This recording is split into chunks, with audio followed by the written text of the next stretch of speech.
Magandang araw po sa inyong lahat mga kababayan at welcome back dito po sa ating munting channel Pinas News Review, kung saan re-reviewin po natin ang mga mahalagang balita dito sa Pilipinas. Mga simpleng komento sa mga issue dito sa Pinas. At eto nga mga kababayan, nako po, delikado to. Just in breaking news, Franz Castro bumuelta na. VP Sara delikado. Nako po, yan ang ating alamin mga kababayan dito po kaya Balitang Pinoy TV. Nasa description po ang full video link ng video ito. Subscribe na po kayo, at kung bago ka pa lang at di pa po nakapag-subscribe sa ating munting channel, please don't forget to subscribe. At i-click na rin po ang bell notification para updated po kayo sa lahat ng ina-uploads nating reaction video. At eto na nga mga kabayan, sama-sama at sabay-sabay po natin pakinggan, panoorin at bigyan ng komento ang video ito. Eto na po. Araw sa atin lahat mga kababayan. Dito na naman tayo sa another episode ng ating vlogs. Pag-uusapan natin ngayon, ito po no. May pag-uusapan tayo kasi sabi ko nga kahapon, pumapalag na, di ba? Yung ginawa ni VP Sara, ha? Alam kong papalag yung mga kalaban. Ngayon, pag-usapan natin itong isa sa mga pag-uusapan natin, itong Makabayan Black. Nagsalita na itong si Franz Castro. Okay? Na pumalag sa komento ng VP Sara Duterte ukol sa mga petisyon versus confidential funds. Okay, so pakinggan natin itong si Franz Castro at i-react natin ang kanyang mga sabi. Okay, yan ang ating mga pag-usapan ngayon, pero bago ang lahat, bago natin ito pag-uusapan, help me po na i-like, i-share itong ating video sa Facebook at sa YouTube para guys, kakalat naman ito sa taong bayan. Okay, sabay-sabay nating i-like, i-share, like and share. Ready? 1, 2, 3, go! Ayan, thank you very much. And also guys, paki-subscribe, paki-follow ang channel na ito ha, paki-subscribe, follow para lagi kayong updated sa mga balita na kagaya nito at ma-update yung mga cellphones ninyo, no? Ma-notify yung cellphones ninyo kung meron tayong bagong breaking news. Okay? Sabay-sabay nating i-follow at i-subscribe yung Facebook at YouTube. 1, 2, 3, go! Ayan, madulas yung kamay ko eh. Ayun, okay go, ayun pala. So, ayan, nakapollow, subscribe na ba lahat? Ayan, ang dami ng mga moderators na nagko-comment. Ayan, simulan na natin kagad itong ating talakayan dahil tatlo itong ating topic ngayon na pag-uusapan. Okay? So, punta tayo dito sa itong si Castro. Castro. Na-stress na naman si Castro sa galaw ni VP Sara. Sobrang stress niya ngayon. Alamin natin ha, bakit stress itong si Castro. Okay, Castro, pasok. Siyempre, unusual ito, no? Sa isang second highest. Unusual? O kayo yung unusual? Alam mo, Castro, bakit nagiging unusual? Lahat ng mga aligasyon ninyo, hindi naman ninyo napatunayan na guilty itong si VP Sara. Hindi nyo napatunayan. Marami kayong ginawa, pero hindi nyo napatunayan. Ngayon, itong si Vice President Sara Duterte, nag-request lang. Okay? Request o humingi na ipagpatuloy po itong mga kaso niya tungkol sa confidential funds. Kasi, if wala kayong ebidensya na magpapatunay na guilty siya dito, talagang madidismiss ito.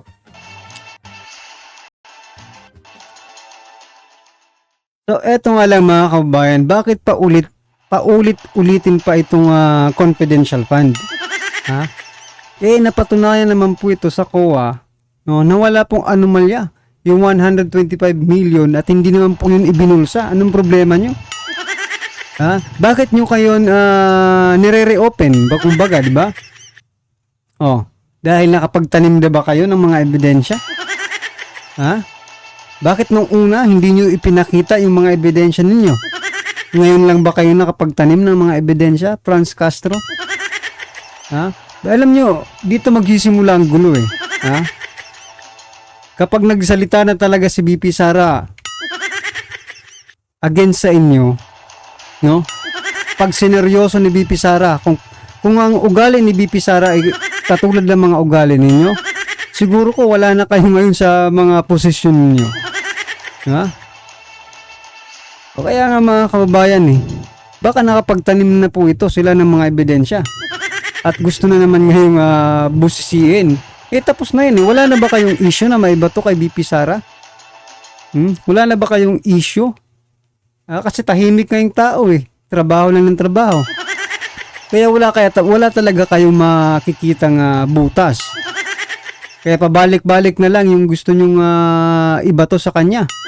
Confidential fund na naman mga kababayan. Walang sawa ba itong si Franz Castro? Hoy, Franz Castro, baka gusto mo ikaw ang ipa-audit namin sa sa COA. Kung saan napupunta yung 'di ba? Yung pondo mo. Baka puro certification lang yan at wala kang resibo Puro pirma-pirma lang at saka okay na. 'Di ba? Samantala ang yung 125 million na confidential fund ni BP Sara may mga resibo. Kung saan po napunta. Kayo po, Kayo po, Franz Castro, Makabayan Black at sa lahat na po ng tumitira. Tumitira talaga. Bumabatikos dyan sa confidential fund ni BP Sara. Bago po kayo pumutak, ipakita nyo muna yung sa inyo, no? Para makita po natin yung credibility.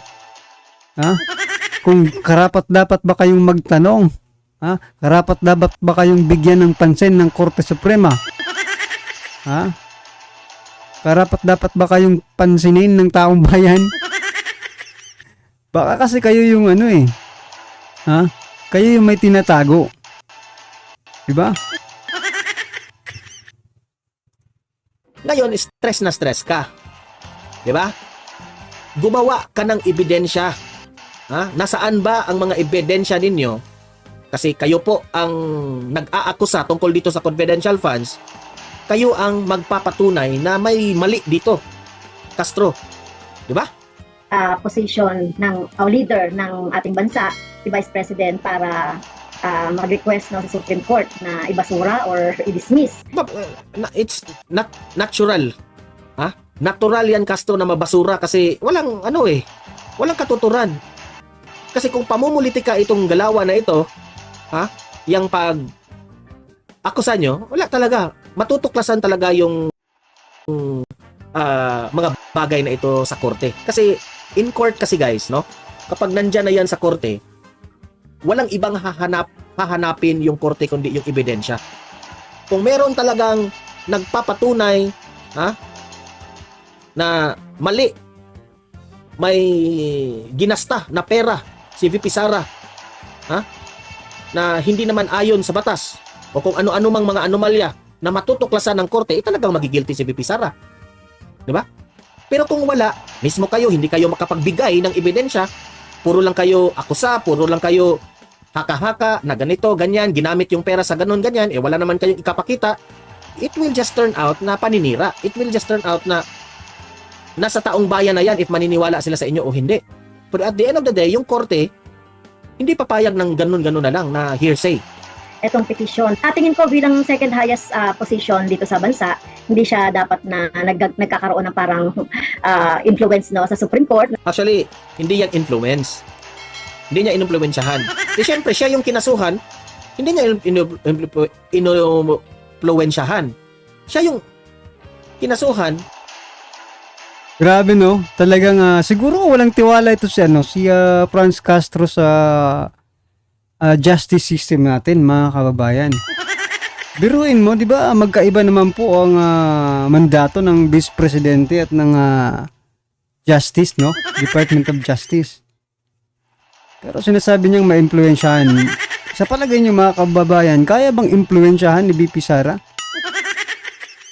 Hindi naman siya presidente. Ba? Yung presidente nga natin Ito talaga, hindi ko alam kung saan talaga si Franz Castro, no?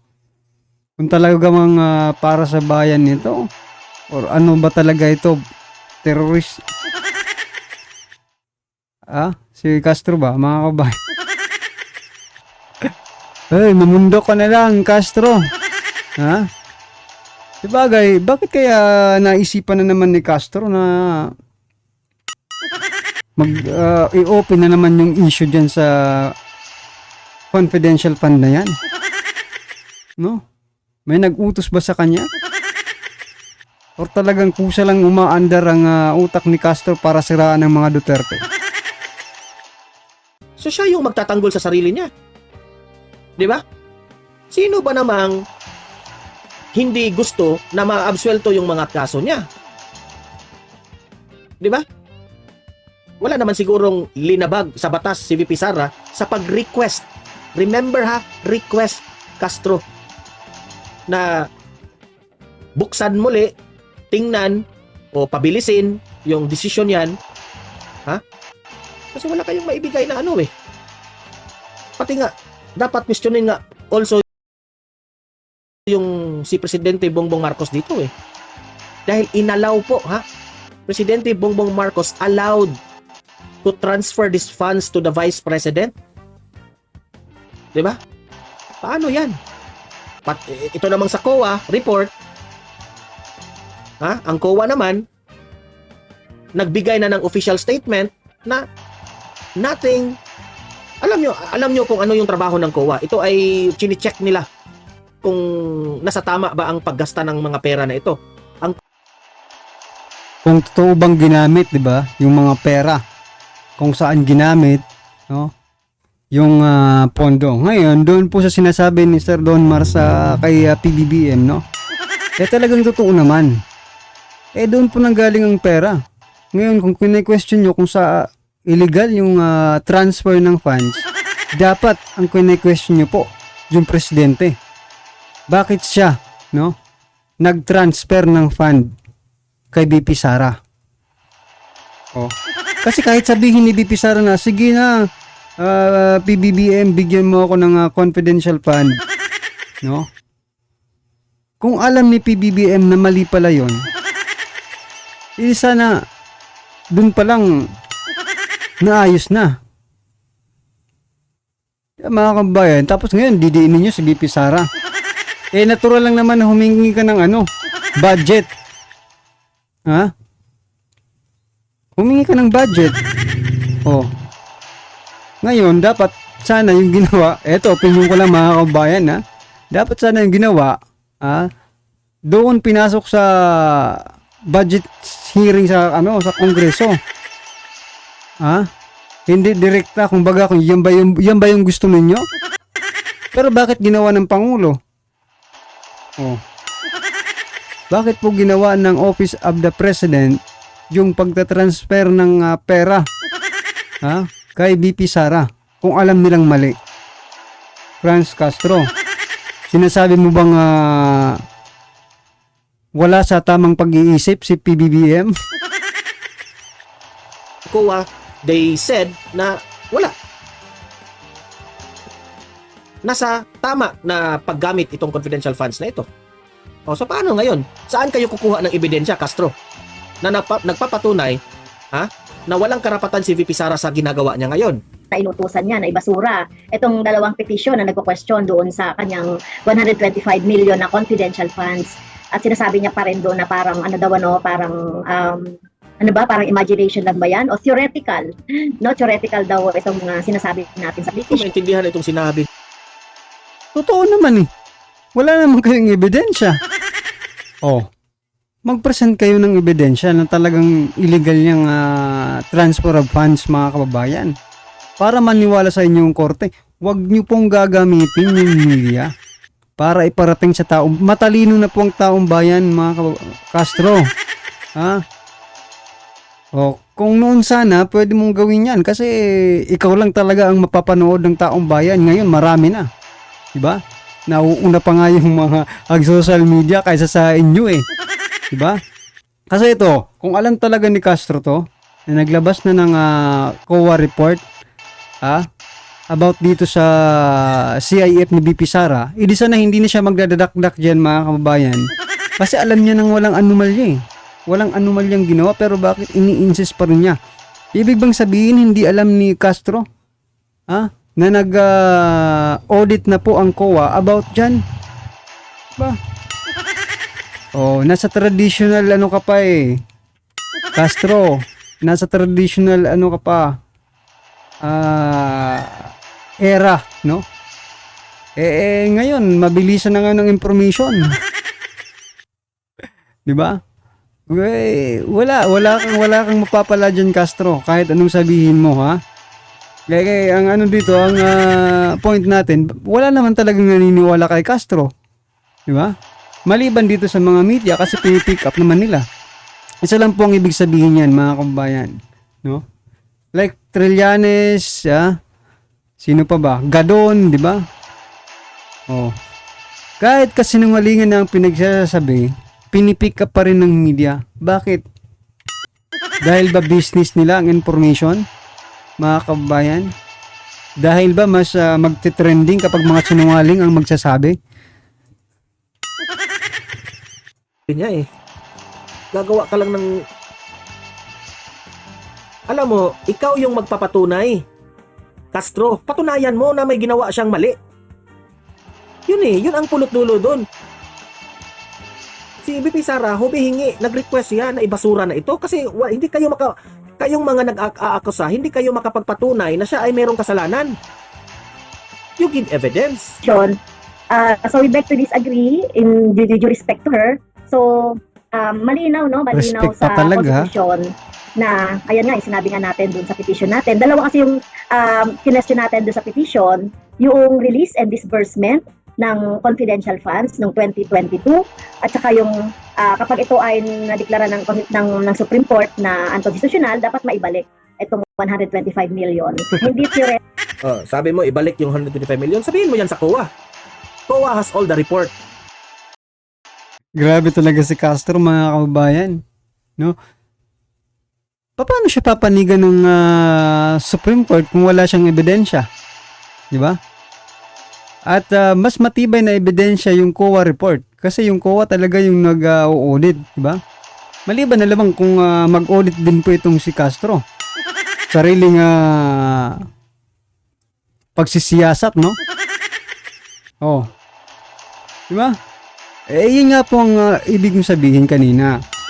Na nakapagtanim na ba sila ng mga ebidensya? Kaya ngayon, gusto na nilang halukatin ulit.